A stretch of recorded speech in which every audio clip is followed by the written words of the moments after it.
17 de diciembre de 1944, 5:30 de la mañana. Honsfeld, Bélgica. El motor del tanque Tiger tosió, chispeó, y luego se apagó. El SS Obersturmbannführer Joachim Peiper golpeó con fuerza la escotilla de la torreta. El sonido metálico resonó en la oscuridad previa al amanecer. Su conductor, Unterscharführer Werner, intentó reiniciar el motor Maybach de 700 caballos de fuerza. Nada. El indicador de combustible marcaba vacío. «Herr Obersturmbannführer», gritó Werner desde su compartimiento con la voz tensa. «El tanque de reserva también está seco». Peiper bajó de su tanque de mando.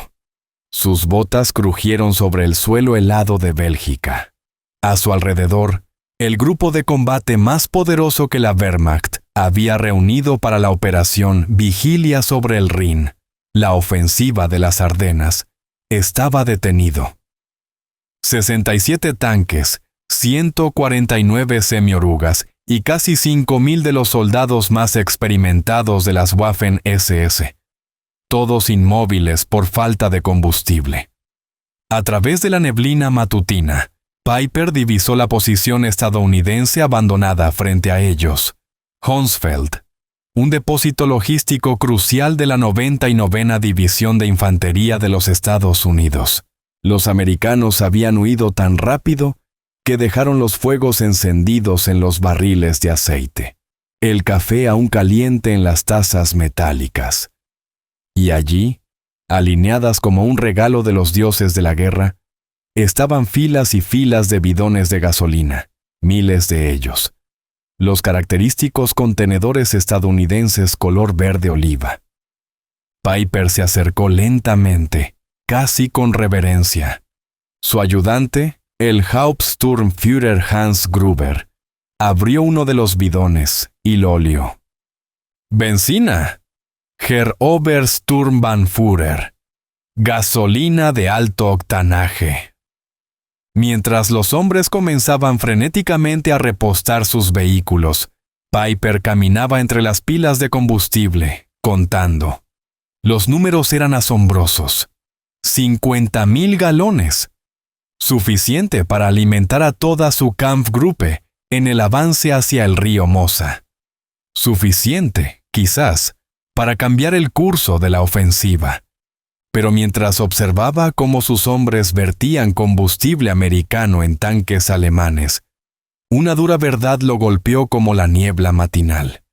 Si los estadounidenses podían permitirse abandonar tal cantidad de combustible, si podían dejar atrás lo que Alemania habría protegido con divisiones enteras, entonces esta guerra ya estaba perdida. Alemania no solo había calculado mal, había malinterpretado por completo la naturaleza de su enemigo. 6 meses antes del descubrimiento de Peiper en Honsfeld, en junio de 1944, Albert Speer, el ministro de Armamento y Producción Bélica de Hitler, había presentado un informe que, de haber sido escuchado, habría detenido toda ofensiva alemana de inmediato. La producción de combustible sintético, el alma de la maquinaria de guerra del Reich, había sido destruida sistemáticamente por los bombardeos aliados. Las plantas de Leuna, que producían 175.000 toneladas de combustible en abril, apenas lograron 5.000 para septiembre. Las instalaciones de hidrogenación en Politz, Blechhammer y Brax funcionaban a menos del 10% de su capacidad. Los números contaban una historia de derrota inevitable. En 1944, Estados Unidos produjo 1.800 millones de barriles de petróleo crudo. Alemania, sumando toda su producción sintética y los campos petroleros capturados en Rumania, apenas alcanzó 33 millones. Menos del 2% de la producción estadounidense. El Tercer Reich intentaba librar una guerra mecanizada con logística tirada por caballos. Mientras América inundaba a sus ejércitos con abundancia de petróleo, los planificadores alemanes sabían que cada kilómetro de avance costaría combustible que no podían reemplazar. El mayor Friedrich Zimmermann, del mando logístico de la Wehrmacht, calculó que la ofensiva de las Ardenas requeriría 4,5 millones de galones de combustible para alcanzar Amberes. Hitler asignó 5 millones, pero solo la mitad fue entregada debido a los problemas de transporte. El alto mando apostaba todo el éxito de la operación a capturar suministros enemigos, una estrategia que, más que fuerza, revelaba debilidad terminal.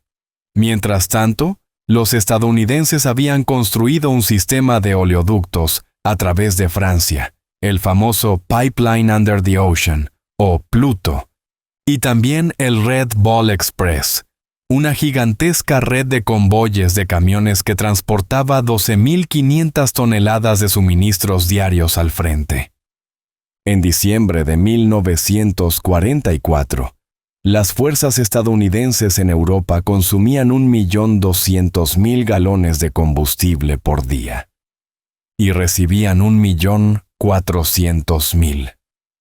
Estaban acumulando reservas mientras combatían. Joachim Peiper no era un tonto. A sus 29 años era uno de los comandantes más jóvenes de regimiento en las Waffen-SS. Poseedor de la Cruz de Caballero con hojas de roble y espadas.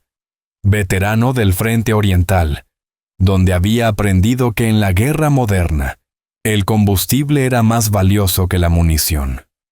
Su Kampfgruppe había sido designado como el punto decisivo, el Schwerpunkt, de toda la ofensiva. El 14 de diciembre, 2 días antes del ataque, Peiper asistió al último informe en Tondorf. El general Sepp Dietrich, al mando del 6º Ejército Panzer de las SS, fue directo. Tendrás suficiente combustible para llegar al Mosa, si capturas el de los americanos. A Peiper le asignaron 31,000 galones, suficiente para 50 millas de combate. La distancia hasta el río Mosa era de 65. El fracaso estaba calculado desde el inicio. Así que cuando la columna se preparó para avanzar el 16 de diciembre, Peiper emitió órdenes estrictas. Los tanques avanzarían en fila única para ahorrar combustible. Los motores se apagarían en cada pausa mayor a 5 minutos. Y capturar depósitos estadounidenses sería la prioridad número 1, incluso por encima de los objetivos tácticos. El contraste con los americanos era brutal. Esa misma mañana, el capitán James Rose, del 743 Batallón de Tanques estadounidense, escribió en su diario: «Recibimos nuevo suministro de combustible, 8,000 galones, tercera entrega de la semana. Los tanques de almacenamiento ya están llenos». 16 de diciembre de 1944, 5:30 de la mañana. El bombardeo de artillería alemán que abrió la operación Vigilia sobre el Rin consumió más municiones en 2 horas que las asignadas para operaciones enteras al inicio de la guerra. Pero incluso esa demostración de poder ocultaba una verdad. La escasez seguía siendo crítica. La columna de Peiper comenzó a moverse a las 7, ya con retraso. Los caminos que en los mapas alemanes parecían autopistas eran en realidad carreteras rurales estrechas, muchas sin pavimentar. En pocas horas se formaron embotellamientos. Vehículos diseñados para las llanuras rusas se atascaban en los bosques de las Ardenas. En Lanzerat, su primer objetivo, se toparon con una resistencia inesperada. Una sola sección de reconocimiento estadounidense, 18 hombres, que logró detener a la columna blindada más poderosa de Alemania durante casi 10 horas. Durante esa espera, los motores permanecieron encendidos, devorando el precioso combustible.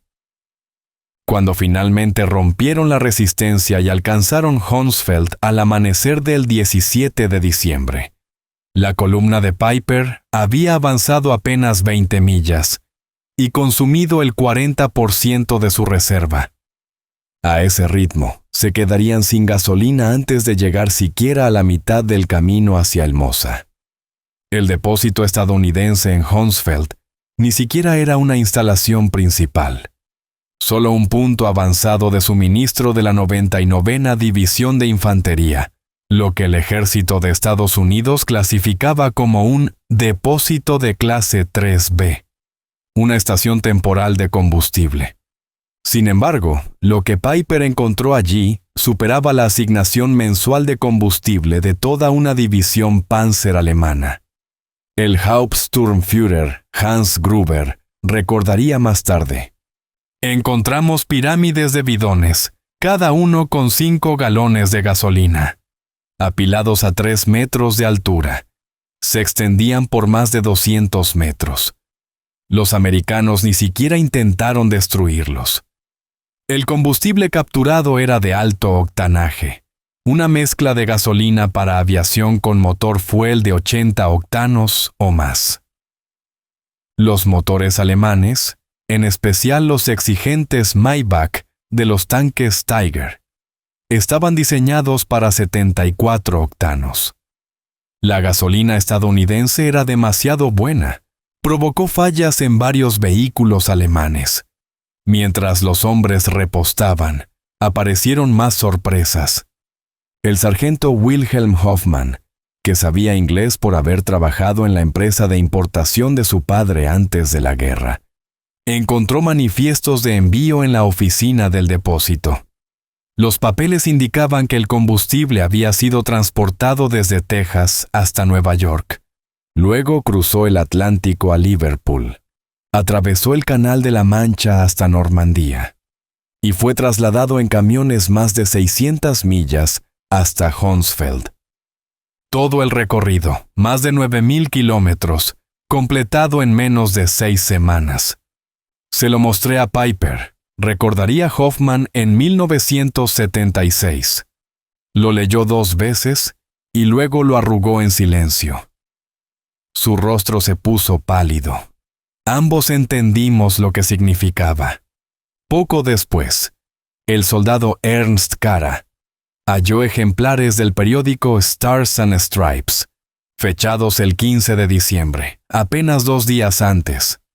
El titular celebraba la apertura de un nuevo oleoducto de Cherburgo a Verdún, capaz de transportar 300,000 galones diarios. Una sola tubería entregaba cada día más combustible del que el Kampfgruppe Piper usaría en toda la ofensiva. Para comprender el impacto del hallazgo, hay que entender la situación alemana en ese momento. Desde mayo, los bombardeos aliados habían reducido la producción de combustible sintético en un 90%. La Luftwaffe tenía aviones en tierra por falta de gasolina. El entrenamiento de pilotos se redujo de 250 horas de vuelo a solo 60. La Marina de superficie prácticamente dejó de operar, y los submarinos usaban snorkeles para ahorrar diésel, funcionando más tiempo con baterías.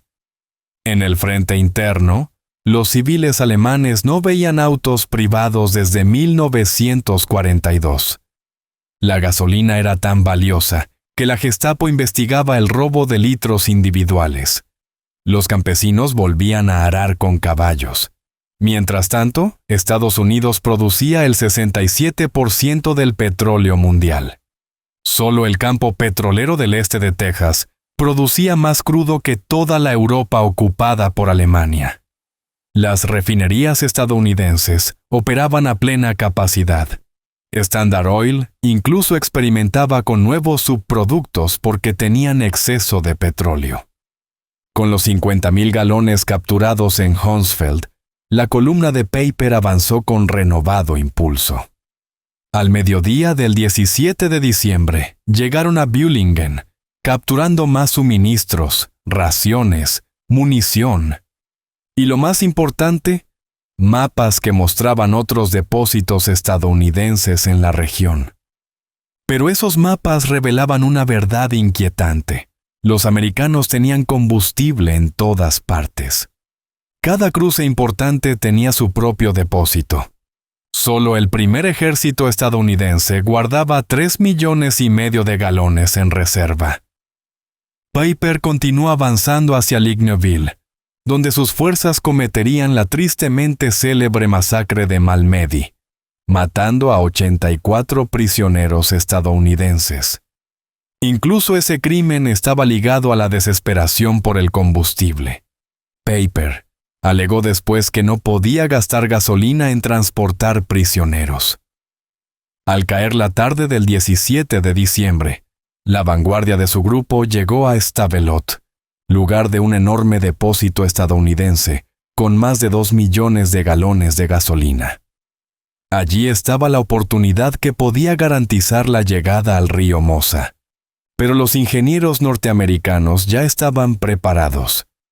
El capitán John Brewster, del 291 Batallón de Ingenieros de Combate, había recibido una orden simple: negar el combustible al enemigo, a cualquier costo. El depósito de Stavelot ocupaba 15 acres y contenía 2,189,000 galones de gasolina, almacenados en pilas interminables de bidones metálicos. A las 16:30, mientras la avanzada de Peiper se aproximaba, Brewster dio la orden. Los ingenieros comenzaron a verter gasolina entre las pilas, distribuyeron granadas de fósforo blanco, y el sargento técnico Paul Solis lanzó la primera. La explosión fue inmediata y tremenda. Una pared de fuego se elevó más de 30 metros al cielo. En cuestión de minutos, todo el depósito era un infierno rugiente. Cuando los tanques de Peiper llegaron, solo encontraron una columna de humo negro que ascendía 1,000 pies en el aire. El fuego ardió durante 3 días, consumiendo suficiente combustible como para haber impulsado a toda la división de Peiper hasta Amberes y de regreso. El Unterscharführer Werner describió la escena. El comandante se quedó de pie sobre la torreta de su tanque, observando las llamas. No dijo nada durante varios minutos. Luego bajó y me dijo: ellos pueden darse el lujo de quemar 2 millones de galones. Solo para que no los tengamos. ¿Qué estamos haciendo aquí? A lo largo de las Ardenas, los ingenieros estadounidenses repetían el mismo acto de destrucción. En Trois Ponts se quemó 1,100,000 galones. En Spa, 2,5 millones. Durante la primera semana de la ofensiva, los americanos destruyeron deliberadamente más de 8 millones de galones, más de lo que Alemania había asignado para toda la operación. El poder de quemar millones de galones sin pestañear solo era posible gracias a un sistema logístico que los alemanes no podían comprender. El Red Ball Express había entregado más de 400,000 toneladas de suministros, con 6,000 camiones operando día y noche. Cada uno consumía 40 galones diarios. La operación en sí quemaba más combustible del que el grupo de ejércitos B alemán recibía en todo un mes. Para diciembre de 1944, el servicio de transporte motorizado estadounidense tenía 230 compañías de camiones, millares de vehículos siguiendo rutas codificadas por colores, y transportando 20,000 toneladas de suministros al día, incluyendo 3,000 toneladas de combustible. El coronel James Snyder, jefe logístico del primer ejército, escribió el 18 de diciembre: combustible recibido ayer. 1,847,000 galones. Combustible distribuido: 1,623,000. Ganancia neta para las reservas: 224,000 galones. Mientras tanto, el sistema de oleoductos crecía sin parar. La Operación Pluto había tendido tuberías bajo el Canal de la Mancha, bombeando 1 millón de galones diarios desde Gran Bretaña hacia Francia. El oleoducto Cherburgo-París transportaba 800.000 galones diarios, y la línea del Sena movía 650.000 más. En diciembre de 1944, las fuerzas aliadas en el noroeste de Europa consumían 7,5 millones de galones por día, pero recibían más de 8 millones. Acumulaban reservas incluso mientras combatían. A medida que Piper avanzaba más profundamente en Bélgica el 18 de diciembre, la imposibilidad de su misión se hizo evidente. En Chenook, capturaron otro pequeño depósito, 5,000 galones, consumidos en apenas 3 horas de combate. Los tanques Tiger devoraban 2,5 galones por milla, los Panthers 1,5. Y en el terreno difícil de las Ardenas, el consumo aumentaba un 40%. El Hauptmann Otto Dingler, oficial de mantenimiento del primer regimiento Panzer SS, escribió: Al mediodía del 18 de diciembre habíamos consumido 67,000 galones desde el inicio de la ofensiva. Habíamos capturado tal vez 55,000. Operábamos en déficit. Los aliados, gracias a sus interceptaciones de radio, el sistema Ultra, sabían perfectamente de la crisis de combustible alemana. El general Corny Hodges ordenó a todas las unidades: el enemigo está críticamente corto de combustible. Destruyan toda reserva amenazada de captura. Ese mismo día, los aviones de transporte C-47 estadounidenses realizaron más de 300 misiones de reabastecimiento a Bastogne, llevando 160,000 galones de combustible por aire, más de lo que toda la fuerza de Piper tenía disponible. Para el 19 de diciembre, mientras los hombres de Piper luchaban en Stoumont, la crisis alcanzó el punto de no retorno. Los tanques eran abandonados, no por daño de combate, sino porque simplemente se quedaban sin gasolina. Piper reunió a sus comandantes. Tenían quizás 8,000 galones restantes, suficientes para una sola batalla o una retirada, pero no para ambas. Mientras tanto, los planificadores aliados ya preparaban operaciones para enero. El general de brigada Morris Gilland solicitó 245 millones de galones para el mes siguiente. La solicitud fue aprobada sin discusión. El contraste era total. Los vehículos estadounidenses estaban estandarizados. Los tanques Sherman consumían menos de 1 galón por milla. Los camiones recorrían hasta 8 millas por galón cargados. Las piezas eran intercambiables, el mantenimiento simple. Los alemanes, en cambio, operaban una mezcla caótica de vehículos capturados y modelos propios, cada uno con necesidades distintas de aceite, repuestos o combustible. Cada complicación multiplicaba los problemas logísticos. El 20 de diciembre, Piper recibió un mensaje de radio. Convoy de combustible destruido por aviones enemigos. No habrá reabastecimiento. Continúe con los recursos disponibles. Durante la reunión que siguió, el Sturmbannführer Werner Pörtka habló sin rodeos. Tenemos combustible para 20 kilómetros. El Mosa está a 30. Según el testimonio posterior de Hans Gruber, Piper respondió con voz sombría: «Caballeros, estamos luchando contra un enemigo que quema más combustible para negárnoslo, del que nosotros recibimos para toda la operación. Lo que capturamos en Hounsfeld, que nos pareció un milagro, para ellos no significó nada. No podemos ganar». Esa misma sensación se propagaba por todo el frente. El general Hasso von Manteuffel, comandante del 5º Ejército Panzer, escribiría después: «Cuando supe que los americanos habían destruido 8 millones de galones.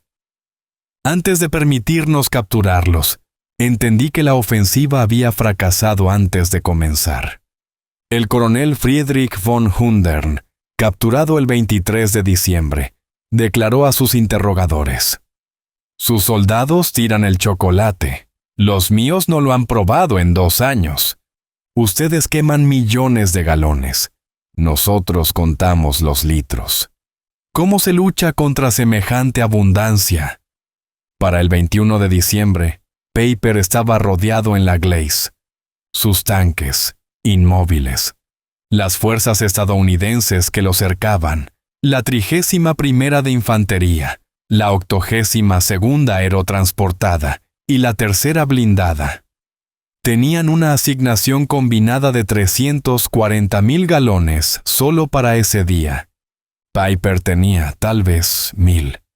Un soldado americano, Richard McKinney, escribió a su familia: «Tenemos rodeados a unos alemanes que se quedaron sin gasolina. Nuestro capitán bromea diciendo que usamos más combustible para calentar café que ellos para mover sus tanques».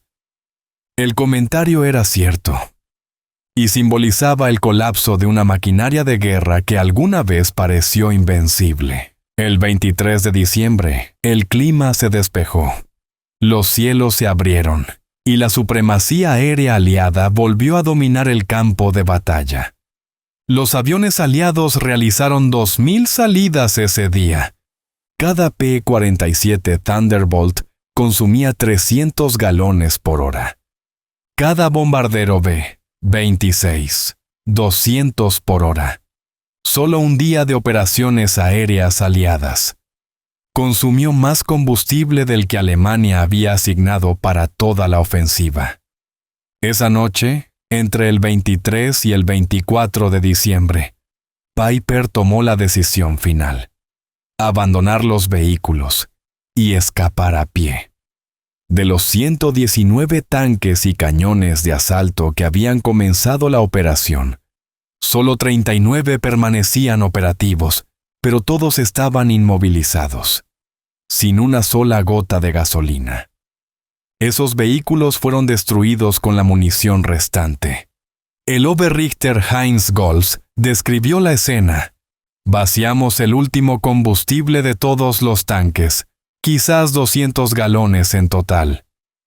El Obersturmbannführer destruyó personalmente su tanque de mando. Millones de marcos del Reich en equipo, perdidos por la falta de combustible. De los 5,000 hombres que iniciaron la ofensiva con el Kampfgruppe Peiper, solo 770 regresaron. Habían avanzado 60 millas, capturado varios depósitos y descubierto una verdad devastadora sobre la guerra moderna. La noticia de lo ocurrido se difundió rápidamente por el alto mando alemán. El 26 de diciembre, el mariscal de campo Walter Model recibió los informes sobre los suministros estadounidenses, capturados y destruidos. Su jefe de Estado Mayor escribió: «El mariscal leyó las cifras 2 veces. 50,000 galones capturados en Honsfeld, 2 millones quemados en Stavelot, 8 millones destruidos en total». Solo dijo: «No estamos librando la misma guerra». El 28 de diciembre, cuando Hitler fue informado de los números, se negó a creerlos. Albert Speer recordaría: «Hitler insistió en que eran propaganda. Cuando le mostramos fotografías de los incendios en Stavelot, dijo que eran efectos de Hollywood». Pero los oficiales en el frente sabían la verdad. El sargento Wilhelm Hoffmann escribió a su esposa: «Los americanos destruyen más combustible cada día del que nosotros recibimos en un mes. Ellos conducen sus tanques como nosotros marchamos. Esta guerra está perdida». La crisis del combustible era el reflejo de una verdad más profunda. Para 1944, Estados Unidos producía la mitad de toda la manufactura mundial. Un avión nuevo cada 5 minutos, un barco cada día, un tanque cada 7 minutos. Las cifras del petróleo eran aún más aplastantes. Estados Unidos, 1.800 millones de barriles. La Unión Soviética, 110 millones. Alemania, incluyendo producción sintética, 33 millones. Japón, apenas 2,5 millones.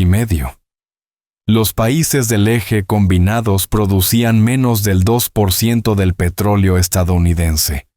Cada ofensiva alemana después de 1942 había estado limitada por el combustible. Cada ofensiva americana fue impulsada por su abundancia. El teniente coronel Chester Hansen registró un episodio revelador el 27 de diciembre. Un oficial logístico informó que el mal clima había reducido las entregas a solo 500,000 galones diarios. Hubo preocupación hasta que alguien señaló que esa cantidad superaba todo el combustible asignado a la ofensiva alemana entera. Los prisioneros alemanes capturados en las Ardenas estaban más impactados por el despilfarro americano que por su potencia de fuego.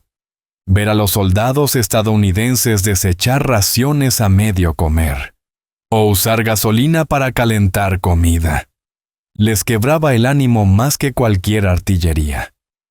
Un prisionero, Gustav Reichelt, dijo a los interrogadores: «Sabíamos sus cifras de producción en teoría, pero ver con nuestros propios ojos cómo desperdician más de lo que poseemos. Eso hizo real la derrota». Cada alemán que vio esa abundancia comprendió que la guerra estaba perdida. Las cartas lo confirmaban pese a la censura. Un cabo, Ernst Müller, escribió: «Los americanos lavan su ropa con gasolina, dan chocolate a los perros, disparan artillería solo para celebrar Navidad. No se puede luchar contra el infinito». Durante los juicios de Nuremberg, los generales alemanes fueron unánimes. No fueron derrotados por falta de valor, sino por la falta de combustible. El mariscal de campo Keitel declaró: «Teníamos superioridad táctica en 1940 y 1941. Pero en 1944 ya no podíamos mover a nuestras tropas. Los americanos desplazaban ejércitos enteros como si fueran piezas de ajedrez». Joachim Peiper, juzgado por la masacre de Malmedy, dijo algo revelador: «Cada decisión después del 17 de diciembre estuvo influida por la falta de combustible. No podíamos maniobrar, perseguir ni retirarnos. Los americanos se movían libremente, mientras nosotros contábamos litros». El general Heinz Guderian resumió mejor que nadie: «Cuando Peiper capturó 50,000 galones, que para él significaban todo, pero que para los americanos no significaban nada, la guerra terminó». La historia de Honsfeld y Stavelot marcó el punto final de la guerra industrial. El coraje ya no bastaba. Las guerras del siglo XX serían ganadas por quien produjera más acero, más petróleo y más motores. El historiador Richard Overy calculó que, para 1944, la proporción de producción aliados eje superaba 5-1 en casi todas las categorías, y en petróleo alcanzaba 50-1. Estados Unidos fabricó 324,000 aviones, mientras Alemania apenas 120,000. Los americanos construyeron 88,000 tanques, Alemania 46,000.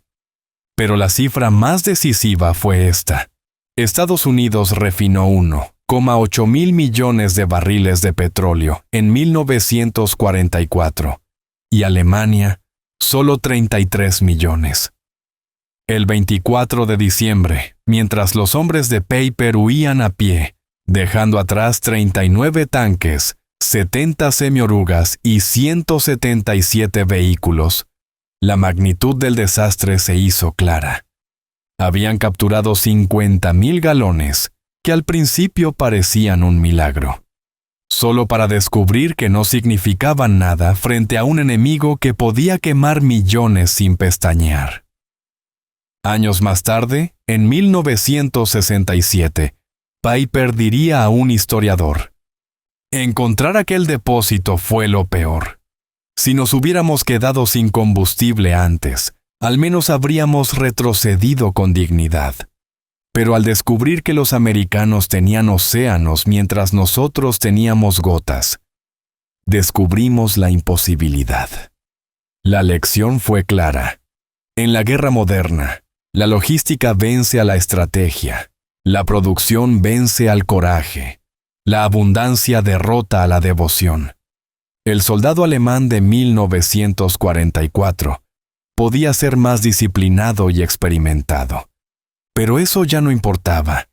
El ejército estadounidense estaba respaldado por una máquina industrial que podía desperdiciar más de lo que Alemania podía producir. En 1984, 40 años después de la batalla, veteranos de ambos bandos se reunieron en La Gleize. Allí, aún se exhibe el tanque Tiger de Piper, detenido exactamente donde se quedó sin combustible. El exsoldado alemán Karl Wortmann se encontró con el exsargento estadounidense Roy Anderson. Anderson le dijo: siempre nos preguntamos por qué se detuvieron. Pensamos que era una táctica. Wortmann sonrió con amargura. Nos detuvimos porque los tanques estaban vacíos. Ustedes quemaban millones para que no los tomáramos. ¿Cómo podíamos luchar contra eso? Anderson guardó silencio unos segundos y respondió: nunca supimos que estaban tan escasos. Teníamos tanto que ni lo pensábamos. Ese intercambio resume la verdad de diciembre de 1944. Un bando medía la guerra en galones, el otro en millones. Uno peleaba por cada bidón, el otro podía quemar océanos. El resultado ya estaba decidido.